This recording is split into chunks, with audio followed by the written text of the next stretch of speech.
It's daybreak here on Rising. It's that time for the press preview. Our first look at what's on the front pages of the papers, and we start as usual with our sister publication. And this day is saying that NUPRC stands firm on Mobil-Seplat no deal, insists status quo remains. And oil theft, OCOA wants oil facility surveillance contracts reviewed. It has two riders there. It says 6, involvement of host communities, FG, NNPC, Army partner Ozodima on fight against oil theft in Imo.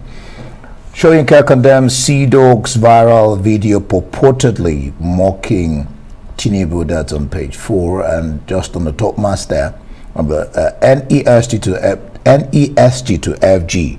Take tough choices, tackle insecurity, remove petrol subsidy now.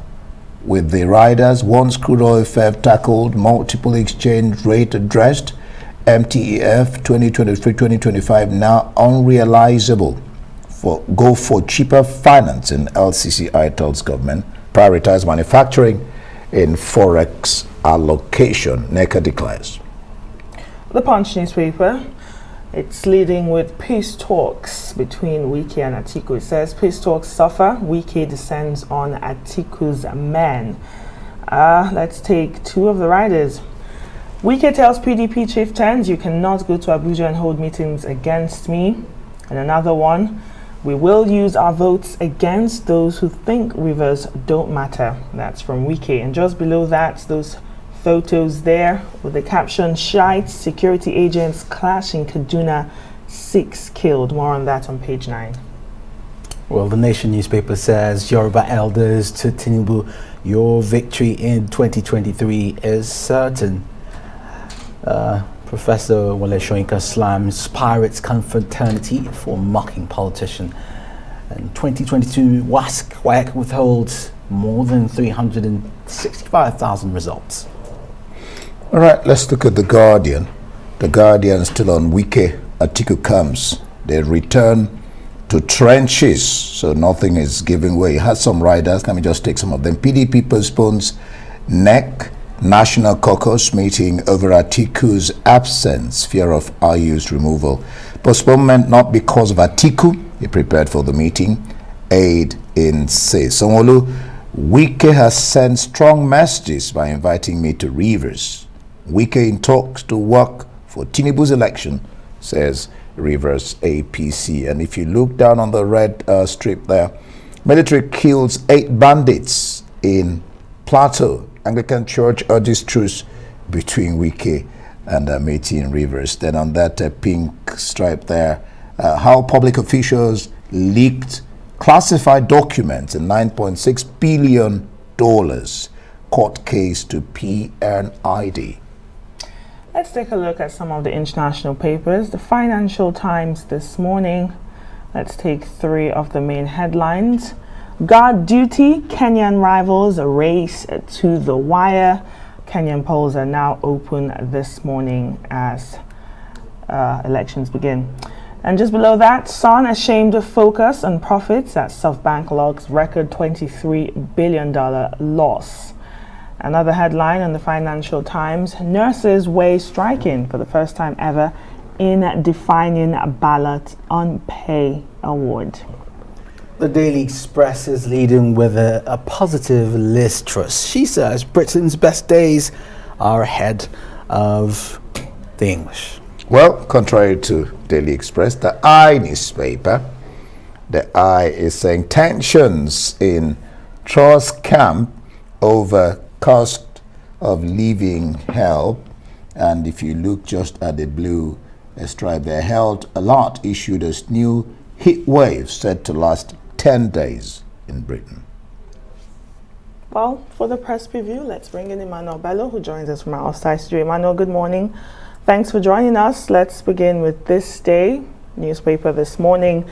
Its leading headline here, the NUPRC, that's Nigerian Upstream Petroleum Regulatory Commission, in a plot twist is now saying that it stands firm on the Mobil-Seplat no deal. It's insisting that status quo remains. Now, the chief executive of the commission says, in line with the provisions of the Petroleum Industry Act, it's the sole regulator in dealing with such matters in the Nigerian upstream sector and not the president. Emmanuel, what are your thoughts?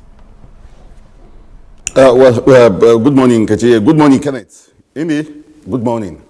Yeah, this day is leading big with a big story, the big oil story, and a whole lot of oily stories, if you wish, on the cover of this day today.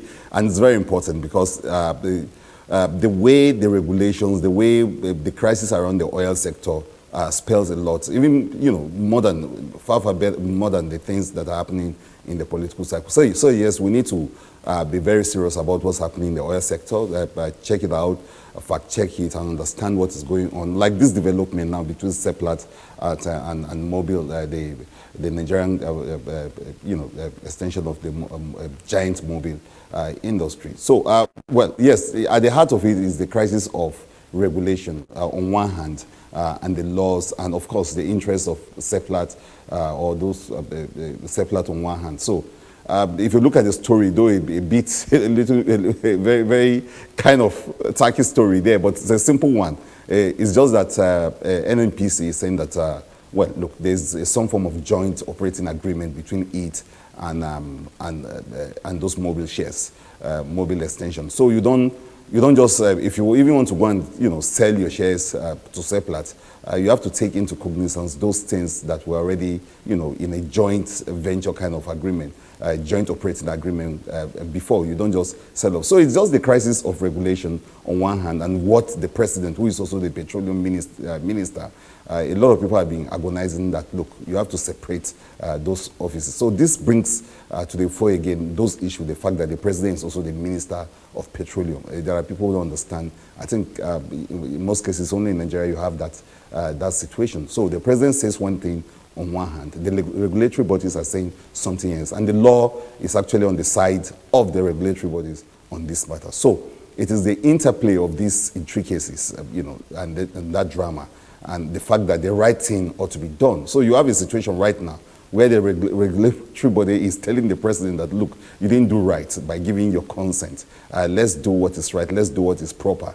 Mobil cannot just sell off his shares to Seplat when they're in some form of joint operating agreement with the NNPC.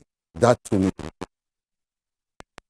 Emmanuel, I don't know whether you had landed on the NUPRC, and then of course there's your COA talk on oil theft, and if you've landed on there, then we can move on to other things. Over to you, Emmanuel.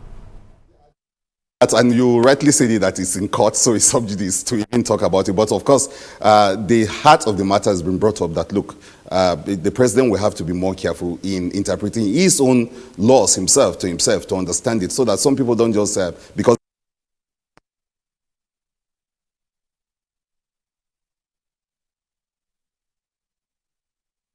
we, Lagos governor, I don't know, you have a question there, I guess. The papers Guardian, Nation, and Punch have weak case massa. You were saying they held the meeting and it was over, but apparently looks like it's even getting worse. And someone is saying he wants to work for Tinubu.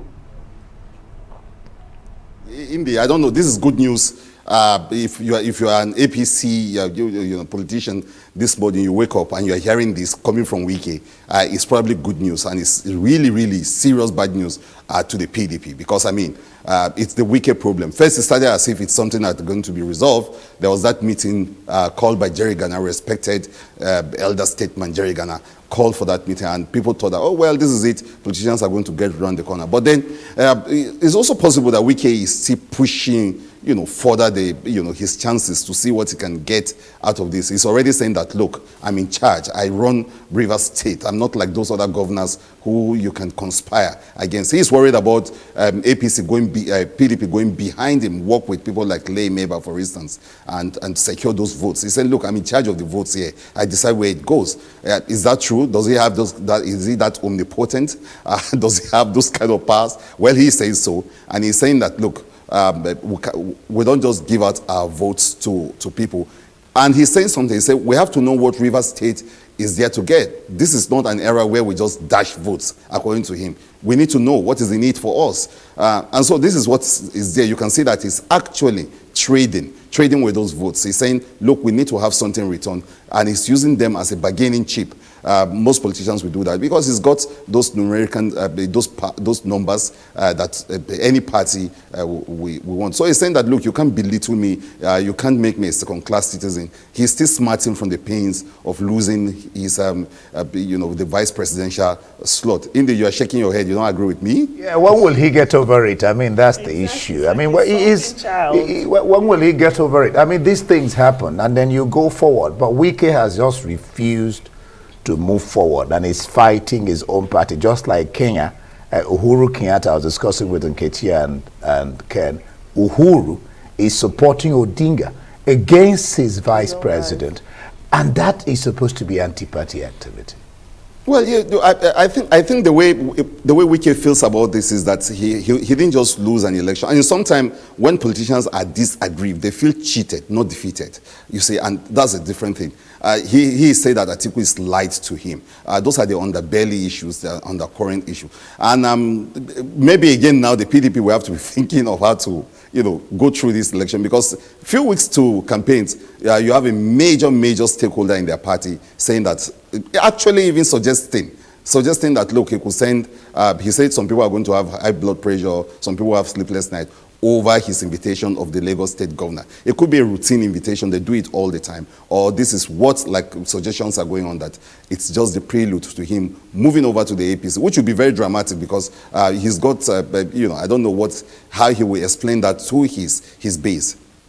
Well, Emmanuel, quickly on the Nation newspaper, Darie Nyame and others regain freedom. This comes 4 months after we had that announcement that they've been granted pardon and there was chaos everywhere. They've finally been taken out of the Kuje prison yesterday. What are your thoughts?